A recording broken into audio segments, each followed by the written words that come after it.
Here it is again, another one of those crazy paleontology videos. Let's go. Hey, welcome to a new video. Dinosaurs lived during an era that began approximately 252 million years ago. If I remember correctly, they lived around 233.23 million years ago. Probably 243 million years ago, but not 252. And ended about 66 million years ago. But have you ever thought about what existed before them? What are the largest creatures on Earth before the first dinosaur appeared? Definitely not Spinosaurus, because Spinosaurus is a dinosaur itself. Today we'll show you 20 terrifying animals that lived before the dinosaurs. Are you new to this channel? Make sure to subscribe and hit the notification bell. And before we start, also like the video. Number 20. There's much debate about what came directly after the dinosaurs, but what existed before them? You didn't even show the Demetrodon. Demetrodon, fin back. Just call it fin back or something. Is that even mainstream at all? There was indeed a time prior. This prehistoric reptile, called Demetrodon, existed during the Permian period, about 50 million years before the first dinosaurs appeared. Contrary to common belief, Demetrodon was not a dinosaur. Okay, so at least this guy correctly stated that Demetrodon is not a dinosaur. Because that's just absolutely a crazy misconception. Demetrodons were more closely related to Theropsids, mammal-like reptiles. In fact, Demetrodon showed more similarities to mammals than to dinosaurs.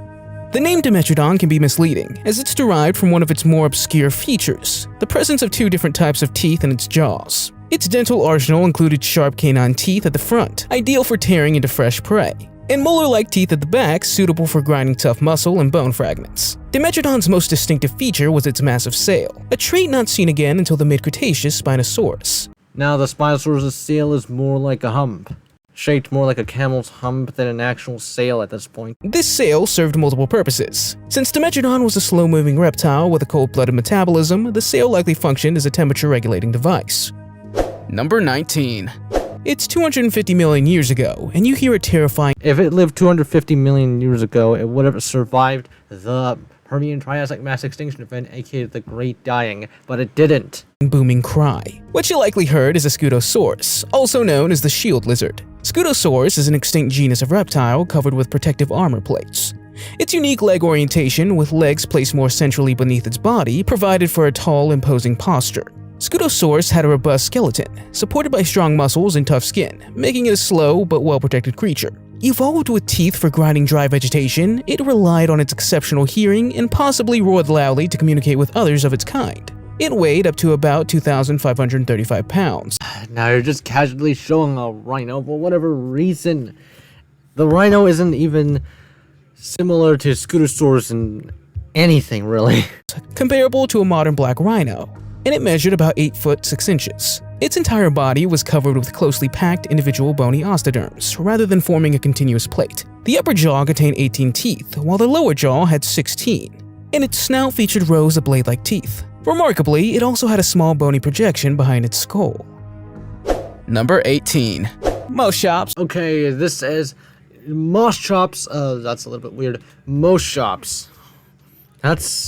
I haven't heard that pronunciation, though. Derived from the Greek words for calf face, is an extinct genus of Theropsids that thrived during the Guadalupian epoch, about 265 to 260 million years ago. These heavily built creatures were herbivores, and there's evidence suggesting they may have spent some time in the water, akin to modern hippos. Remains of Moschops have been discovered in the Karoo region of South Africa. So this guy prefers to use Moschops and Moschops, interchangeably. That's the word. Specifically belonging to the Tapinocephalus assemblage zone. Theropsids, including Moschops, were synapsids, the dominant land animals during a period ending about 252 million years ago. These unique creatures measured about 2.7 meters in length and had an average weight of 286 pounds. Moschops' distinctive thick skulls have led to speculation that they engaged in head-butting contests, similar to how we're cautioned about horses and kangaroos that can kick us. Don't compare head-butting to kicking.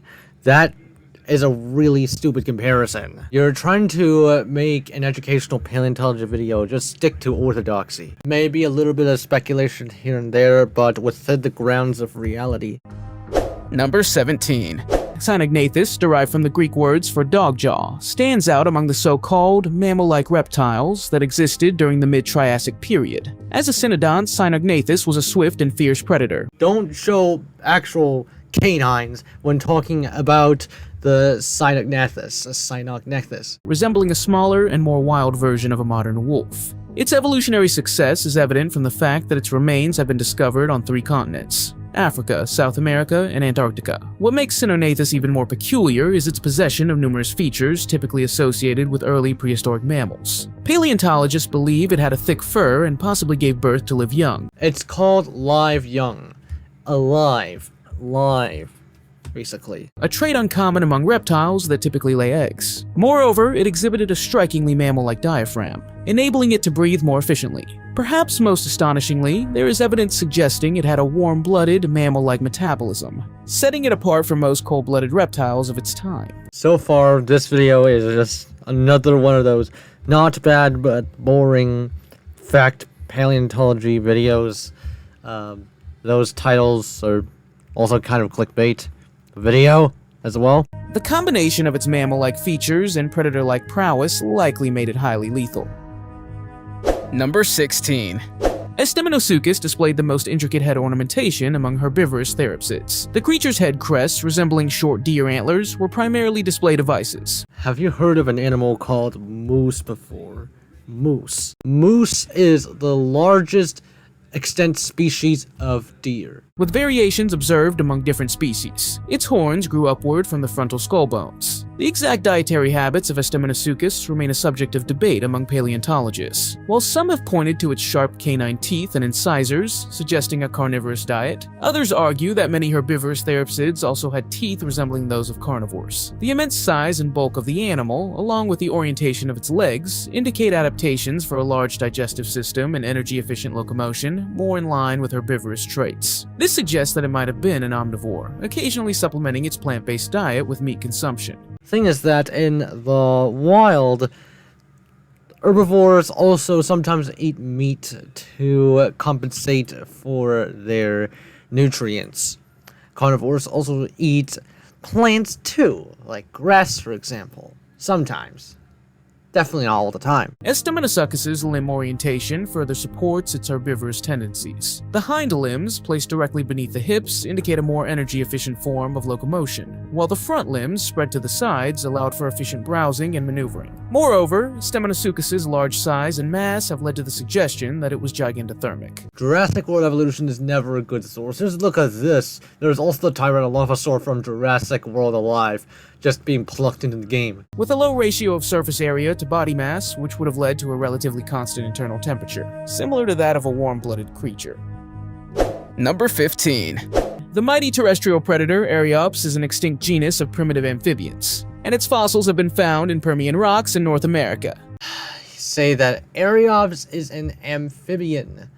Amphibious, so it is not completely terrestrial. The Permian period extended from 299 million to 251 million years ago. Aops was a colossal creature, measuring over 6 feet 7 inches in length. Its large skull exhibited thick and uneven bones, characterized by prominent ridges. Remarkably, its eye sockets were large and upward-facing. Along the edges of its jaws and on the palate, it possessed large and pointed teeth. The strength and size of its spine and skeletal limb elements suggest that Aops was well adapted for movement on land. This is fine, I guess. I wish there was more to say about this paleontology video, though. This seems like another one of those stupid, bad paleontology videos that don't have that much bad in it, but, yeah.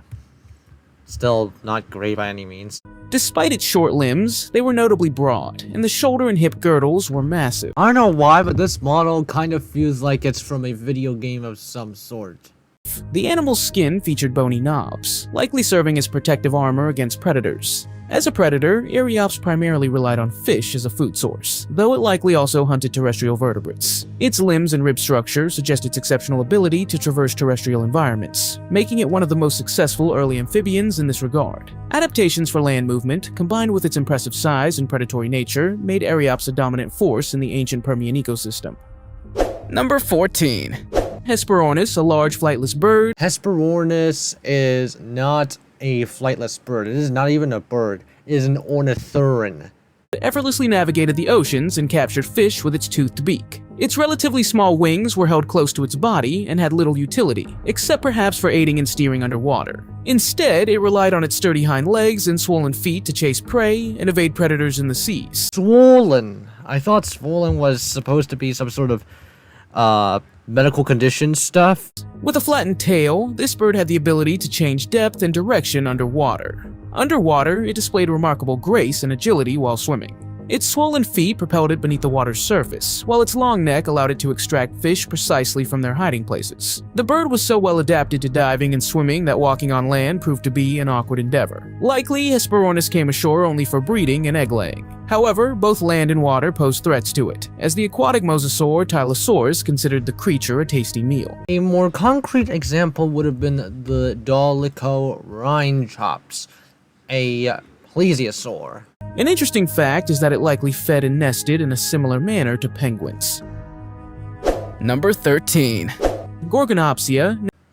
So the whole clade of Gorgonopsia includes stuff like Gorgonops, Arctops, and Stupidest. Named after the Gorgon from Greek mythology, were a group of predatory mammals that thrived before the age of the dinosaurs. They are not actually mammals, though. I don't know where that mammal statement came from, even though they're closely related. They were the top predators of their time before becoming extinct around 250 million years ago. These beastly creatures were the largest predators of the late Paleozoic, the period just before the emergence of dinosaurs. With a length of up to 10 feet, Gorgonopsians were among the most ferocious predators to ever roam the earth. Their heads exhibited a somewhat canine appearance, adorned with large upper canines of up to 4 inches long. They have very long canine teeth, just like the Smilodon, although it's probably a terrible comparison. Despite their somewhat mammalian characteristics, they had eyes on the sides of their heads, similar to those of lizards. Their bodies were likely covered in scales rather than fur. The overall appearance of Gorgonopsians would have resembled a cross between a lion and a large monitor lizard. However, these creatures met their demise during the Permian-Triassic mass extinction, the most severe extinction event in Earth's history. Number 12. Arthrodires, also known as giant fishes. You're instead showing what seems to be an ichthyosaur instead of Titanichthys. Possessed unique head plates that differed from traditional one-piece skulls. One of the few fossils found of the species, the Rocky River Titanichthys, boasted an armored head plate that was nearly 4 feet wide and roughly as long. The body of the animal, composed of cartilage and soft tissue, did not fossilize for unknown reasons. However, it is estimated that the body was 3 times longer than the head plate. Titanichthys possessed a characteristic lower jawbone, known as an inferognathal, on each side of its mouth. This is all just Dunkleosteus footage, which does not have that weird protruding that a Titanichthys does. The inferognathals of this fish were long and curved, ending in a sharp, tooth-like point. Titanichthys represents one of the last members of the armored arthrodires, a group that, for reasons that remain unclear, became extinct about 360 million years ago. The discovery that Titanichthys may have been a gigantic filter feeder underscores the fact that arthrodires were not an evolutionary dead end. Instead, they continued to evolve into new and more specialized forms until their eventual extinction. I don't know what person would think that there's going to be an evolutionary dead end. Everyone is just going to evolve. Everything is just going to evolve and change and all that. Number 11. Oyakodon, an extinct family of early Eupalicosaurians, thrived during the Carboniferous and Permian periods. The lifestyle and hunting behavior of Oyakodon, however terrifying it may have been, remained the subject of ongoing debate. By the way, this video is supposed to be called 20 Most Terrifying Creatures That Lived Before Dinosaurs. I don't understand how they can be terrifying in the slightest. You know, they can be hungry and they eat you. That's just very mainstream thinking. Some experts propose that it was a semi-aquatic carnivore, feeding on fish and amphibians. This hypothesis is supported by the presence of numerous small teeth, ideal for grasping slippery prey like fish. Additionally, the notch at the end of the upper jaw, a common feature among piscivores. You should pronounce them as piscivores, but whatever, this is a fairly minor mistake. Further supports this argument. Others, however, argue that the deep skull of the animal would have hindered its aquatic capabilities, and its limb structure suggests a primarily terrestrial mode of locomotion. It likely also employed some strategies to locate food. Regardless of its preferred habitat, Oyakodon was among the most formidable predators of its time, possibly only threatened by other members of its own kind. The deep skull of the animal suggests the presence of powerful muscles capable of strong biting force. Furthermore, Oyakodon's teeth exhibit developing size variations that would become more pronounced in later Paleosaurians. At this point, though, it is only used informally, if at all, in the modern scientific literature. The family Oyakodon today eventually died out by the Kungurian or Rhodian stage, allowing for the rise of anomodonts, theriodonts, and diapsid reptiles. Number 10. Therosophalians are one of the 3 therapsid lineages that survived the catastrophic mass extinction at the end of the Permian. Wow, okay, just include an entire clade again. That's literally 2 clades in a row. 2 entire clades in a row, by the way. Just absolutely. It's not great, not the best. This event, considered the largest mass extinction in Earth's history, wiped out up to 96% of all marine species and 70% of terrestrial vertebrate species. Therosophalia thrived during the Permian and Triassic periods, with their fossils abundant in the Karoo of South Africa, as well as in Russia, China, Tanzania, Zambia, and Antarctica. The name Therosophalians, meaning beast heads, is derived from their large skulls, indicating their carnivorous nature. Like other non-mammalian synapsids, Therosophalians were once considered reptiles resembling mammals. Although most of them became extinct during the Permian-Triassic extinction, some representatives of the subgroup known as Eutherocephalia managed to survive into the early Triassic. You're still not stating why they're supposed to be terrifying. Just because they survived a mass extinction doesn't mean that they're automatically terrifying creatures. You really have to explain a bit deeper, a bit more into how terrifying these creatures are. Some of these genera are thought to have been venomous, making them the oldest known tetrapods with such features. However, the last remaining Therosophalians died out by the beginning of the Middle Triassic, possibly due to climate change and increasing competition with cynodonts, archosaurs, and other reptile groups. Number 9. Nothosaurus. You know what? I'm going to basically skip everything that is just stupidly common in all of those paleontology videos. Nothosaurus is an example. Number 8. The T-Rex would have cried at the sight of Gorgonopsids. Aw, come on, just let the T-Rex eat those Gorgonopsids. You're just too big. One alone is terrifying, but they were terrifying at an apocalyptic level, and they likely hunted in groups. Gorgonopsids, the dominant predators of the late Permian, roamed South Africa, with some specimens also found in European Russia and more recently in China. Some Gorgonopsids had incredibly large skulls, nearly 40 inches or half a meter long. Lycanops, it's called Lycenops, not Lycanops, like you said earlier. One of the well-studied Gorgonopsids was a 3-foot, 1-meter long predator, whose name translates to wolf face. Its skull resembled that of a wolf, which was elongated, low, and slender. Notably, both the upper and lower jaws of this creature contain long canine teeth, reminiscent of the saber-toothed cats of the Pleistocene. Good thing is, no saber-toothed tiger, so that's another plus that this paleo video has. These sharp teeth enabled Gorgonopsids to stab and tear their large prey. The agility and speed of these animals were facilitated by their light and agile skeletons, indicating an active lifestyle. Their relatively long legs compared to their body size suggest their ability to move at a rapid pace. Number 7. Capriscus Sucus, also known as the boar crocodile, was a remarkable creature that lived during the mid-Cretaceous period. Okay, so this model over here is actually more accurate than the Capriscus Sucus model from like Jurassic World, the game Jurassic World Alive. That looks way too tall. This Capriscus Sucus is more accurate, so I'll give them that. But by the looks of it, this is still not an accurate model. Very sad indeed.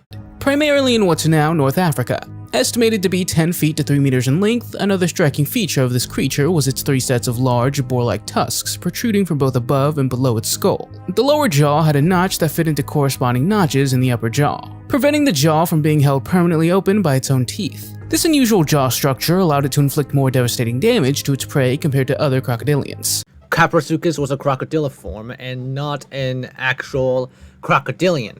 It's believed to have been more than just an aquatic predator. Unlike many prehistoric crocodiles with upward-facing eyes, this one had forward-facing eyes, a feature commonly found in terrestrial predators. This suggests that this creature likely roamed the African plains in search of prey, similar to the hunting behavior of large cats that we see today. Number 6. Astropus. I don't want to be xenophobic here, but is this supposed to be a French way of trying to pronounce this creature Astraspis? Without the S, by the way. Without the S between the A and P. Named for the star-shaped plates covering its body, was a fascinating jawless fish that thrived during the Ordovician period. This ancient fish exhibited similarities to other jawless fish. This creature is known for possessing a lateral line, a series of sensory organs running along the length of its body, a feature also found in modern fish. Fossils of this creature have been discovered in Bolivia, contributing to our understanding of its distribution. Based on nearly complete fossils, it's estimated to have reached a length of 8 inches. And how is this terrifying in any way? You can just grab it and then go to the shores or something. Not really actually going to grab it, but, you know, using some equipment to grab it and then just go to the shores and cook it, eat it. The body of Astraspis was covered with small plate-like scales, each smaller than 1 millimeter, along the flexible tail. In contrast, the anterior body was adorned with larger plate scales measuring over 2 millimeters. The fish likely had relatively large, laterally positioned eyes and 8 gill openings on each side. The protective bony plates covering it were composed of aspadine, a substance chemically similar to the teeth of modern sharks. Number 5. Arthropleurodon. Number 4.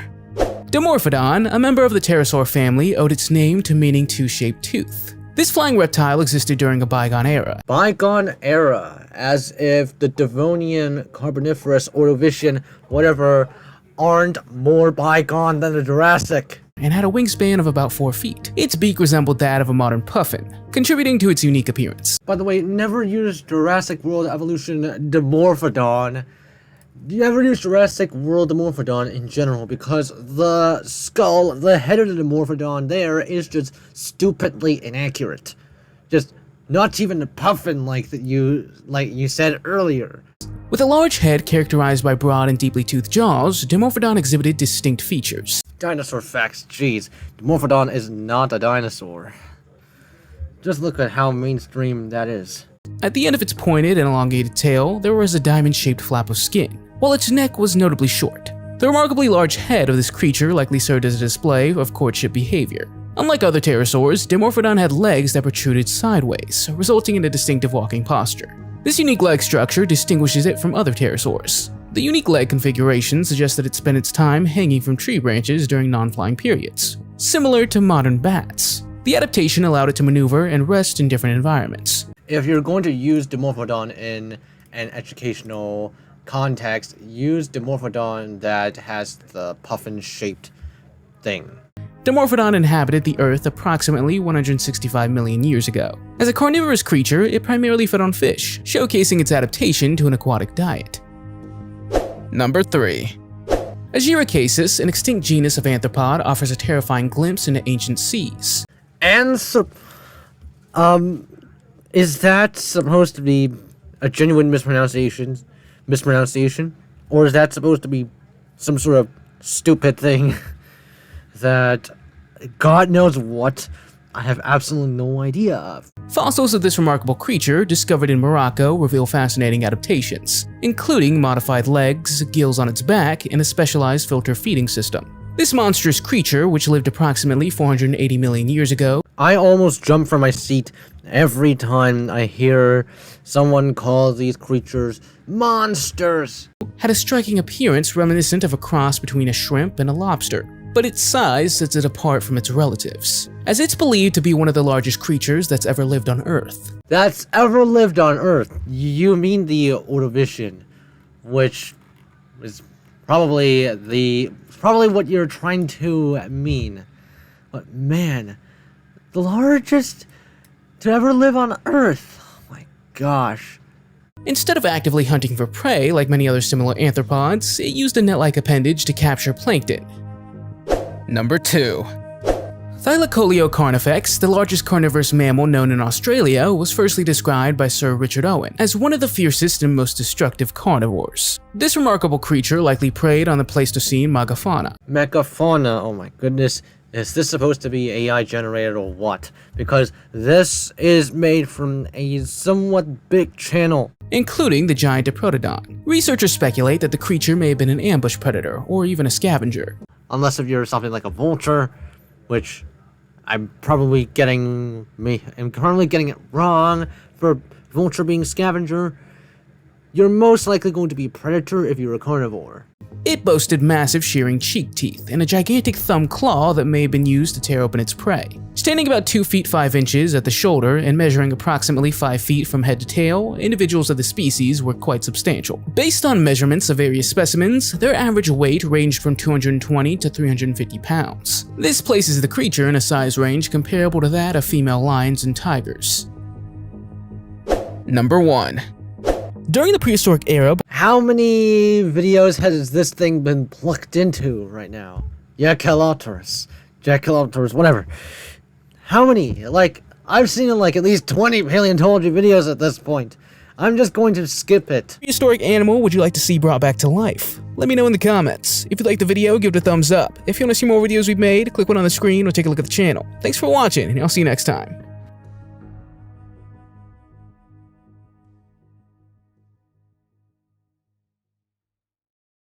Just another one of those paleo videos that basically don't go anywhere. Anyway, thank you guys for watching. Hope you enjoyed it. I'll see you next one.